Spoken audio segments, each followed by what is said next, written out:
আসসালামু আলাইকুম। আমার প্রিয় চতুর্থ বর্ষের শিক্ষার্থীরা, কেমন আছো তোমরা? আশা করি যে যেখানে আছো ভালো আছো। আবার আমি সাদিয়া আফরোজ, সহকারী অধ্যাপক, বাংলা বিভাগ, ঢাকা কলেজ, উপস্থিত হয়েছি তোমাদের সামনে। তোমাদের পড়াচ্ছিলাম বাংলাদেশের মুক্তিযুদ্ধের সাহিত্য। সেখান থেকে আমরা পড়ছিলাম বাংলাদেশের যে মুক্তিযুদ্ধের কবিতা, সেই অংশটা আমরা শুরু করেছিলাম। বেশ কয়েকটা কবিতা আমরা পড়েছি। সেই ধারাবাহিকতায় আজকে আমরা আরেকজন কবির কবিতা পড়ব, রফিক আজাদের একজন মুক্তিযোদ্ধার আত্মসমর্পণ। মুক্তিযুদ্ধ আসলে বিষয়টাই আমাদের একেবারে চেতনার সাথে এমনভাবে মিশে আছে। 1971 সালের মুক্তিযুদ্ধ বাঙালি জাতির ইতিহাসের সবচেয়ে বড় ঐতিহাসিক ঘটনা। কেননা এর মাধ্যমে জাতি হিসেবে হাজার বছর ধরে গড়ে ওঠা যে বাঙালিরা একটা স্বাধীন ভূখণ্ডের অধিকারী হলো। ইতিহাসের বিভিন্ন কাল পর্বে তারা মুক্তির আস্বাদ পেলেও সেসব কিন্তু বেশি দিন স্থায়ী হয়নি। বেশিরভাগ সময় কেটেছে আসলে আমাদের এই বাঙালিদের পরাধীনতার শৃঙ্খলে। ইতিহাস কাঁপানো মুক্তিযুদ্ধ আন্দোলিত করেছে এদেশের আপামার জনগণকে, যারা শত্রুর মোকাবেলা করার জন্য বাধ্য হয়ে অস্ত্র হাতে তুলে চালিয়েছিল অসীম সাহসী লড়াই। এটা আমরা জানি যে আমাদের একেবারে সাধারণ মানুষ তারা কিন্তু অস্ত্র হাতে তুলে নিয়েছিল এবং ভেতর থেকে আসলে তারা অনুভব করছিল স্বাধীনতা পাওয়ার যে আকাঙ্ক্ষা। গেরিলার যেমন অস্ত্র, যারা যুদ্ধ করেন গেরিলা, কবির তেমনই কলম। কবিতায়, চিত্রে, গানে, নাটকে মুক্তিযোদ্ধাদের অনুপ্রাণিত করার দায়িত্ব নিয়েছিলেন সৃজনশীল মানুষেরা। আমরা জানি যে তারা শব্দ সৈনিকের কাজ করেছিলেন, মুক্তিযোদ্ধাদেরকে উৎসাহিত করার জন্য তারা কাজ করেছেন এইসব শব্দ সৈনিক বা কবি, সৃজনশীল মানুষেরা। তাদের অনেকেই কিন্তু আবার সরাসরি মুক্তিযুদ্ধে অংশ নিয়েছিলেন। অস্ত্র কলম কণ্ঠে রক্ত ঝরেছিলেন এরকম কিছু কবি। তাদেরই মধ্যে একজন মুক্তিযোদ্ধা কবি এই রফিক আজাদ। আমরা তার আজকে এই একজন মুক্তিযোদ্ধার আত্মসমর্পণ এই কবিতাটি পড়ার চেষ্টা করব। তার আগে আসলে কবি সম্পর্কে অল্প কথায় কিছু জেনে নেওয়া যাক। রফিক আজাদ বাংলাদেশের একজন আধুনিক কবি ছিলেন। কবির জন্ম 1942 সালের 14 ফেব্রুয়ারি টাঙ্গাইল জেলার ঘাটাইল থানার গুনি নামক একটি গ্রামে। তার পিতা সলিমউদ্দিন খান, তিনি ছিলেন আসলে একজন সমাজসেবক, এবং মা রাবেয়া খাতুন, উনি একজন গৃহিণী ছিলেন।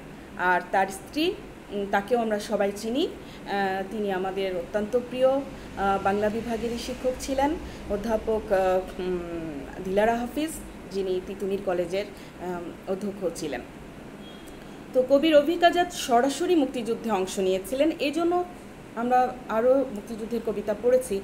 কোনো কবি দেশের বাইরে থেকে লিখেছেন, কেউ সরাসরি মুক্তিযুদ্ধে অংশ নিয়ে তার অনুভূতি ব্যক্ত করেছেন। তো রফিক আজাদ যেহেতু নিজে সরাসরি মুক্তিযুদ্ধে অংশ নিয়েছিলেন, কাজেই তার চেতনাটা নিশ্চয়ই অন্যদের থেকে একটু আলাদাই হবে। তো দেশের প্রতি যে ভালোবাসা তার, এটা কিন্তু ছোটোবেলা থেকেই ছিল।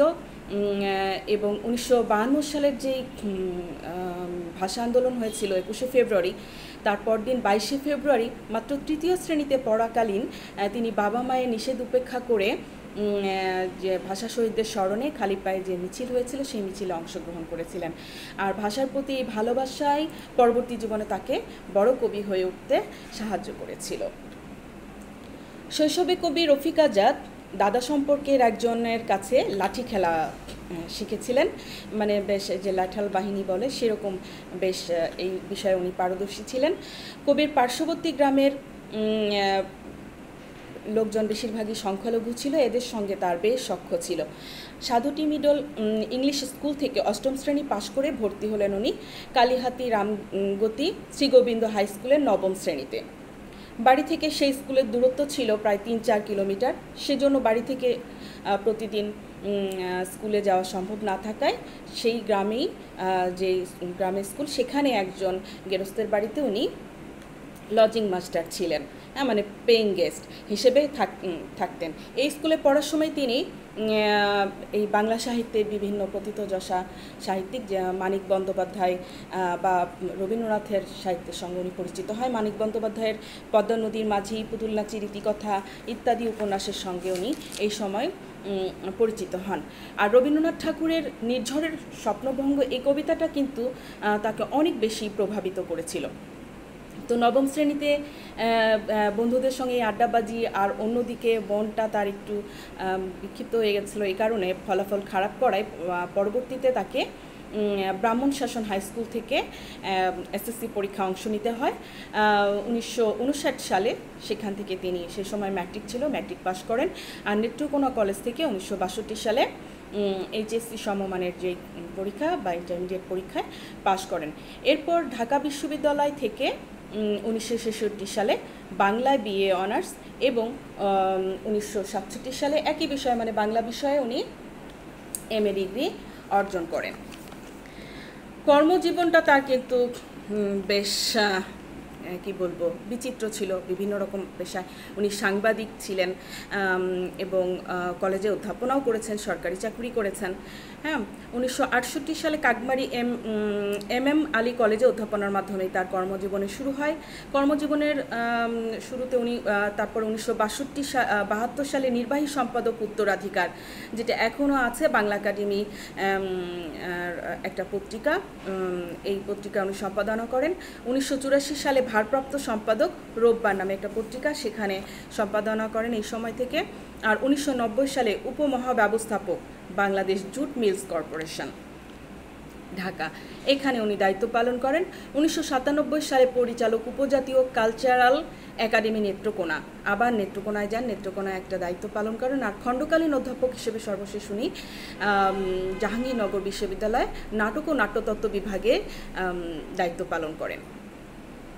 প্রকাশিত গ্রন্থের মধ্যে উল্লেখযোগ্য হলো যে কবিতা অসম্ভবের পায়ে, সীমাবদ্ধ জলের সীমিত সবুজে, নির্বাচিত কবিতা, চুনিয়া আমার আর্কেডিয়া, এটা কিন্তু তার খুব বিখ্যাত একটা কাব্যগ্রন্থ, প্রেমের কবিতা, সশস্ত্র সুন্দর, তারপরে এক জীবনে, ভালোবাসার কবিতা, অঙ্গীকারের কবিতা, প্রিয় শাড়িগুলি, হাতুড়ির নিচে জীবন, পরিকীর্ণ পানশালা আমার স্বদেশ, খুব বেশি দূরে নয়, শ্রেষ্ঠ কবিতা, অপর অরণ্যে, প্রেম ও বিরহের কবিতা, আর কবিতা সমগ্র, এটা 2007 সালে প্রকাশিত হয়, সর্বশেষ কাব্যগ্রন্থ। বাংলাদেশের কবিতা ভুবনে উজ্জ্বল অবদানের স্বীকৃতি হিসেবে রফিক আজাদ কিন্তু অনেক সম্মাননা পেয়েছেন। তার মধ্যে 1981 সালে বাংলা একাডেমি সাহিত্য পুরস্কার, 1977 সালে হুমায়ুন কবির স্মৃতি পুরস্কার, আলাউল পুরস্কার 1981 সালে পেয়েছেন, কবিতালা পুরস্কার 1979, ব্যাংক পুরস্কার 1982, সুরিত সাহিত্য পুরস্কার 1989, আর কবি আহসান হাবিব পুরস্কার 1991, কবি হাসান হাফিজুর রহমান পুরস্কার 1996 এবং বিশিষ্ট মুক্তিযোদ্ধা সম্মাননা পান 1997 সালে। তো এই কবি আমরা অল্পদিন হলো তাকে হারিয়েছি। 2016 সালের 12ই মার্চ বঙ্গবন্ধু মেডিকেলে দীর্ঘদিন উনি লাইফ সাপোর্টে ছিলেন, থাকার পর ওনার জীবনাবসান হয় 22শে মার্চ 2016 সালে। আসলে এখন তার কবিতার বৈশিষ্ট্য সম্পর্কে একটু অল্প কথায় জেনে নিই যে তার কবিতা আসলে কেমন। যে বাংলাদেশের কবিরা কবিতা লিখেছিলেন বাংলাদেশ হওয়ার পর বা দেশ বিভাগোত্তর সময়টা যদি আমরা চিন্তা করি, মানে কবিরা স্বসমাজ এবং জীবনের অভিজ্ঞতা থেকে কবিতার জন্য নতুন ভূমিতল এবং অনিবার্য প্রকরণ সৃষ্টিতে মনোযোগী হয়েছিলেন। ভাষা আন্দোলনের মধ্য দিয়ে এই সামাজিক দায়বদ্ধতা রাজনীতি সচেতনতায় রূপ লাভ করে। শৃঙ্খলিত সময়, উত্তরণ সম্ভাবনাহীন জীবন, প্রেমের প্রথাগত ধ্যান ধারণার অবিশ্বাস, স্মৃতি ও স্বপ্নের মধ্যে বসবাসের নিরাপত্তাবোধ এই সময়কার কবিকে নতুন বিষয় সন্ধানে উদ্যোগী করে তোলে। রফিক আজাদ এই ধারার অন্যতম প্রধান কবি। রফিক আজাদের কাব্যিকতা বাংলা সাহিত্যের এক অনিবার্য অধ্যায়। রফিক আজাদ সক্রিয়ভাবে মুক্তিযুদ্ধে অংশ নিয়েছিলেন, আগেও বলেছি। তার স্বপ্নের ডালপালা ও শেকড়ের পরিধি আরও বিস্তৃত হয়েছিল রক্তিম বাস্তবতার মধ্য দিয়ে। যেহেতু উনি সক্রিয়ভাবে অংশ নিয়েছিলেন, তার মধ্যে সৃষ্টি হয় এক সংরক্ত অনুভূতি, লোভ। তার উপমা রূপক এই বিষয়টা আমরা এই কবিতাটাও খেয়াল করব যে তার উপমা রূপক চিত্রকল্পের মধ্যে এক নতুন কিছু শব্দের অনুপ্রবেশ ঘটেছে। তার শব্দচয়ন, বাকভঙ্গিমা, অলঙ্কার অন্বেষণা, রসবিচার, ভাববিন্যাস, ইতিহাস চেতনা, ঐতিহ্যপ্রীতি, স্বদেশ ভাবনা আর মুক্তিযুদ্ধের চেতনা ও কবিতার শিল্পগুণের মহিমা পাঠকদের কাছে একটা ভিন্ন আবেদন সৃষ্টি করে। এই যে অন্য কবি থেকে তার কবিতায় কিছু ভিন্নতা আছে, সেই বিষয়টা আমরা খেয়াল করব। তো এখন আমরা কবিতার মধ্যে প্রবেশ করতে যাচ্ছি। একজন মুক্তিযোদ্ধার আত্মসমর্পণ। আমরা এর আগে মুক্তিযুদ্ধ বিষয়ক বেশ কিছু কবিতা পড়েছি, যে দেখেছি যে কোনো কবিতায় কবি দেশমাতৃকাকে মায়ের ভূমিকায় নিয়ে এসেছেন, দেশকে মায়ের জায়গায় নিয়ে এসেছেন। সৈয়দ হকের কবিতা আমরা বললাম যে আর কত রক্তের দরকার হবে, গত কবিতা যেটা পড়েছিলাম সেখানে দেখেছি দেশকে উনি মায়ের সমকক্ষ ভাবছেন। এখানে কবি রফিক আজাদ মুক্তিযুদ্ধের আত্মসমর্পণ কবিতা তার একটা রোমান্টিক মানে কবি চেতনা ফুটে উঠেছে। এখানে এই কবিতায় কবি দেশকে তার প্রেয়সী হিসেবে কল্পনা করেছেন, হ্যাঁ, প্রেয়সিনী রূপে কল্পনা করেছেন, এবং যে একজন মুক্তিযোদ্ধা তার যে একটা আবেগ এবং আত্মসমর্পণ করার কিছু নিয়মকানুন, যে কার কাছে তুমি আত্মসমর্পণ করবে, সেই বিষয়গুলো আছে কবিতায়।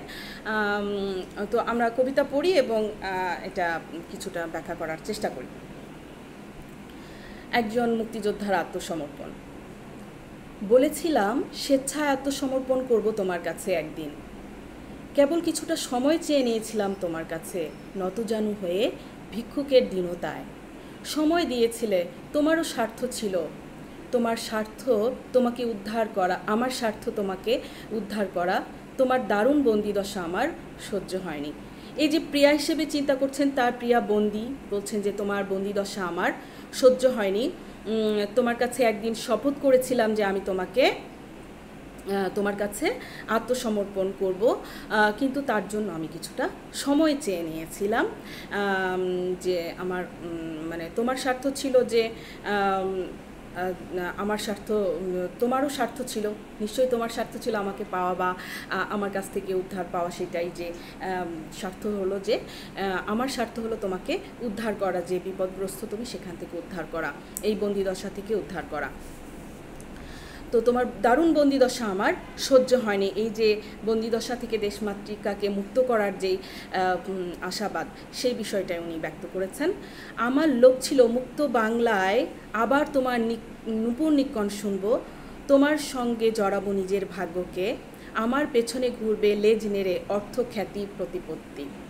মানে আমারও তো কিছু মোহ ছিল, মোহ হলো যে মুক্ত বাংলার যে নূপুরের ধ্বনি, এটা আমি শুনবো, তোমার সঙ্গে আমার নিজের ভাগ্যকে জড়াবো, নিজের একটা প্রভাব প্রতিপত্তি এগুলো হবে, মানে সুস্থ স্বাভাবিক মানে দেশের যে সুস্থ স্বাভাবিক পরিস্থিতিতে নিজের ভাগ্যের উন্নয়ন ঘটবে, সে বিষয়টা উনি বলেছেন। যেমন ঘুরতো প্রাক্তন প্রভুর গায়ে পায়ে পায়ে দালাল কুকুর, তোমার মুখে হাসি ফোটাতে, দামি অলঙ্কারে সাজাতে, ভীরু কাপুরুষ তোমার প্রেমিক, এই আমাকে ধরতে হলো শক্ত হাতে মর্টার মেশিন গান, শত্রুর বাংকারে ছাউনিতে ছুটতে হলো গ্রেনেড, আমার লোভ আমাকে কাপুরুষ হতে দেয়নি। আমার লোভটা কি, ওই যে বলেছিল যে নূপুরে নিক্কণ শুনবো, এই বিষয়ে কবির লোভ, এবং স্বাধীন দেশে উনি নিজের ভাগ্য বদলাবেন, সেটা একটা লোভ। তো বলছে যেমন ঘুরতো প্রাক্তন প্রভুর পায়ে পায়ে দালাল কুকুর, দালাল কুকুর যারা পাকিস্তানি দালাল তাদেরকে বলা হচ্ছে, এবং তোমার মুখে হাসি ফোটাতে, আমি তোমাকে সাজাতে, এই মানে নিজেকে প্রথম অবস্থায় কবি একটু ভীরু কাপুরুষী দাবি করেছেন, কিন্তু সেই ভীরু কবিও যেন অনেক সাহসী হয়ে গেলেন, কি করে, যে তোমার কারণে, হ্যাঁ, সেটাই বলছেন, ভীরু কাপুরুষ তোমার প্রেমিক, এই আমাকে ধরতে হলো শক্ত হাতে মর্টার মেশিন গান, মানে তাকেও অস্ত্র হাতে তুলে নিতে হয়েছিল, এবং শত্রুর বাংকারে ছাউনিতে ছুটতে হলো গ্রেনেড। বললো যে আমার লোভ আমাকে কাপুরুষ হতে দেয়নি। এই লাইনটা কিন্তু খুবই ইম্পর্ট্যান্ট, যে আমার লোভ, যে আমি যে স্বাধীন দেশের নাগরিক হব বা স্বাধীনতা পাবো, এইটাই আসলে পাওয়ার লোভ, যেটা কবিকে কাপুরুষ হতে দেয়নি, সাহসী যোদ্ধা হতে সহায়তা করেছিল। তুমি জানতে নিদারুণভাবে কাপুরুষ আমি, কোনোদিন পুরোপুরি তোমাকে দেখার সাহস হয়নি, তোমার সামনে দৃঢ়ভাবে দাঁড়াতে পারিনি, উরুদয় দুর্বল ছিল। মানে আমি যে কতখানি কাপুরুষ ছিলাম এটা তুমি জানতে যে তোমার সামনে আমি কখনো দৃঢ়ভাবে দাঁড়াতে পারিনি, আমার পা কাঁপতো। স্পষ্ট করে কোনো কথা বলতে পারিনি। অনেকেই আছে এরকম ভীরু, যে ভালোবাসার কথা সাহস করে বলতে পারে না, সেরকম কবি বলছেন স্পষ্ট করে কোনো কথা বলতে পারিনি, ঠোঁট জোড়া কাঁপতো সর্বদা। সবসময় ভীরু মানুষ কি হয়, যে কোনো কিছু বলতে সংকোচ বোধ করে। এই জন্য কবিও বলছেন যে কোনো কিছু সাহস করে বলতে পারিনি, ভয়ে আমার ঠোঁট কাঁপতো। হ্যাঁ, সাহস তো শরীর ঠোঁট জোড়া কাঁপতো। কেবল তোমার দুরবস্থা দেখে উরুদয় শক্তিমান হলো। ওই যে বলছেন যে দাঁড়াতে পারতাম না, উরুদয় কাঁপতো, কিন্তু তোমার এই দুরবস্থা দেখে তখন আমার পা শক্ত হয়ে গেল। হাতিয়ার হাতে দুশ্মনের মোকাবেলা করলাম, বারুদের গন্ধ মাখলাম শরীরে, ক্রোলিং করে শত্রুর বাংকারে গ্রেনেড ছুঁড়ে টুকরো টুকরো করে দিলাম শত্রুর সোনালী স্বপ্নকে। এই যে তোমার কারণে আমি সাহসী হলাম, এই জন্য হাতের হাতে দুশ্মনের শত্রুদের মোকাবিলা করলাম আর বারুদের গন্ধ গায়ে মেখে নিলাম। ক্রোলিং করে, মানে ক্রোল করে করে যে মুক্তিযোদ্ধারা যুদ্ধ করতেন যাতে শত্রুরা তাদেরকে দেখতে না পায়, সেইভাবে ক্রোল করে করে বাংকারে গ্রেনেড ছুঁড়ে মারত। সেই বিষয়গুলো বলছে যে মানে যুদ্ধের কৌশল, মুক্তিযুদ্ধের কৌশল, যেহেতু উনি সরাসরি মুক্তিযুদ্ধে অংশ নিয়েছিলেন, এই জন্য এই বিষয়গুলো ওনার কবিতায় এসেছে যে ক্রল করে করে বাংকারে গ্রেনেড ছুঁড়ে টুকরো টুকরো করে দিলাম শত্রুর সোনালী স্বপ্নকে। শত্রুরা যারা আমাদের দেশের উপর প্রভাব বিস্তার করছিল তাদের সোনালী স্বপ্নকে আমরা টুকরো টুকরো করে দিয়েছিলাম। সব জানি আমি, শত্রু কবলিত ভক্তেরা তোমার প্রকাশ্যে স্তবস্তুতি করতে পারেনি, সম্ভব ছিল না তাদের পক্ষে, তবু অগ্রজ অনুজের মধ্যে অনেকে হৃদয়ের বাণী হয়েছিলেন।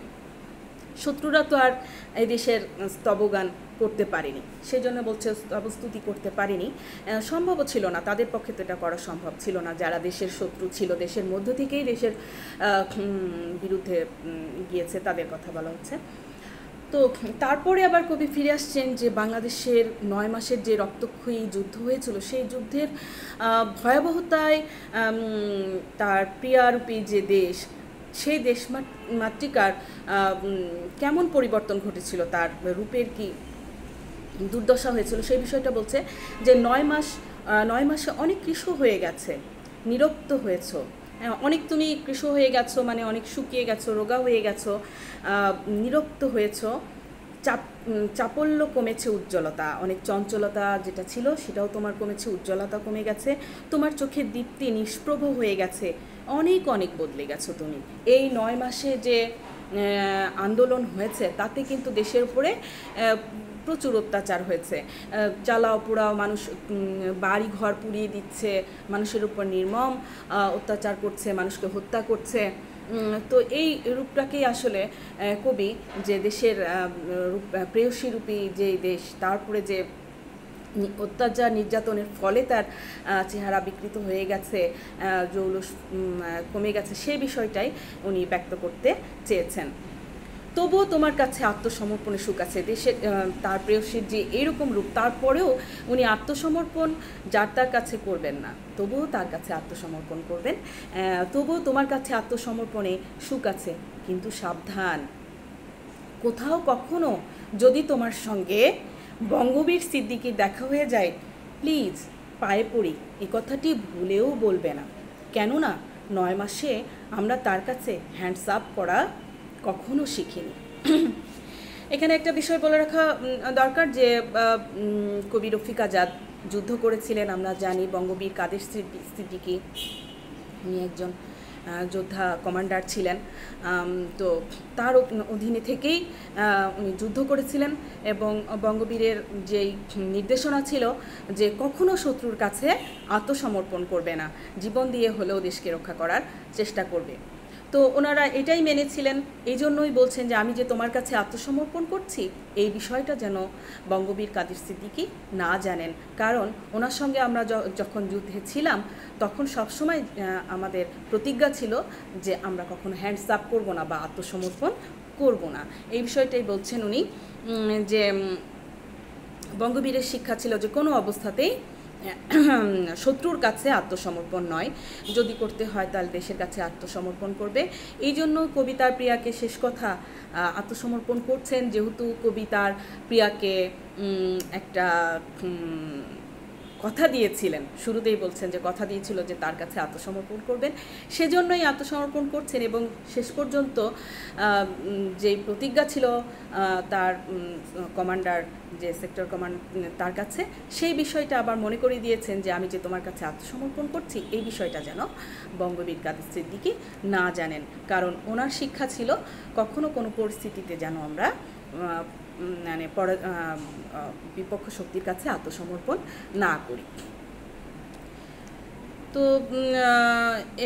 আসলে কবিরা তো কেবল যোদ্ধা না, উনি প্রেমিকও বটেন। এটাই কবিতার মূল বিষয়, যে প্রেমিক যেমন প্রেমিকাকে পাওয়ার জন্য যে আকুতি, আসলে দেশের স্বাধীনতা পাওয়ার জন্য কবির মধ্যে এই আকুতি ছিল। উনি নিজে যেহেতু যুদ্ধ করেছিলেন, সেজন্য তিনি মানে দেশমাতৃকাকে প্রেয়সী হিসেবে কল্পনা করেছেন, এবং সেভাবে উনি ব্যক্ত করেছেন, তার মনের আশাবাদ ব্যক্ত করেছেন যে তাকে পাওয়ার জন্য যে আকাঙ্ক্ষা বা তার কাছে আত্মসমর্পণ করার জন্য কী অনুভূতিগুলো, এবং প্রথমে যে কাপুরুষতা থেকে উনি কিভাবে পুরুষ হয়ে উঠলেন, কিভাবে যুদ্ধে অংশ নিলেন, দেশকে বাঁচানোর যে ভেতর থেকে স্পৃহাটা অনুভব করলেন, সেই বিষয়গুলোই আসলে উঠে এসেছে এই কবিতায়। তো সার্বিক বিচারে বলা যায় যে দেশ মাতাকে দেখেছেন যে উনি প্রিয়ার রূপে, আর এই কারণেই প্রিয়ার বন্দিদশা কবিকে খুবই বেশি সাহসী করেছিল। বলেছে যে উনি ভীরু কাপুরুষ ছিলেন, সেই কাপুরুষতা থেকে তাকে সাহসী করে তুলেছিলেন এবং যুদ্ধে যাওয়ার প্রেরণা জুগিয়েছিল। যদিও যুদ্ধ তাকে কখনো আত্মসমর্পণ করতে শেখায়নি, যে বললাম বারবার যে যুদ্ধের শিক্ষাটা ছিল যে আত্মসমর্পণ করা যাবে না, তারপরও দেশের কাছে আত্মসমর্পণের কোনো বাধা নেই। শেষ পর্যন্ত যে স্বাধীন স্বদেশ, তার কাছেই কবি আসলে আত্মসমর্পণ করেছেন, এবং তারই যে প্রস্তুতি ছিল যে তোমার কাছে একদিন আত্মসমর্পণ করব, কথা দিয়েছিলাম, তার মানে কি যুদ্ধের যাওয়ার শুরুতে কবির মধ্যে স্পৃহা ছিল যে নিশ্চয় দেশ স্বাধীন হবে এবং তখনই আমি আত্মসমর্পণ করব। তো এই বিষয়টাই উঠে এসেছে আসলে কবিতায়। তো অসাধারণ একটা কবিতা, খুব ভালো লেগেছে আমাদের। তো আশা করি তোমরাও পড়বে এবং তোমরাও উপভোগ করবে, আর মুক্তিযুদ্ধের চেতনা হৃদয়ে ধারণ করবে। এই কবিতাগুলো আমাদেরকে আবার সেই সময় ফিরিয়ে নিয়ে যায় এবং মুক্তিযুদ্ধের যে অবদান, সেই বিষয়টাকে আমাদেরকে মনে করিয়ে দেয়, যেন আমরা আবার নতুন করে আমাদের দেশটাকে সাজাতে পারি, দেশের জন্য কাজ করতে পারি। তো ধন্যবাদ সবাইকে, সবার জন্য শুভকামনা, ভালো থেকো সবাই, ধন্যবাদ।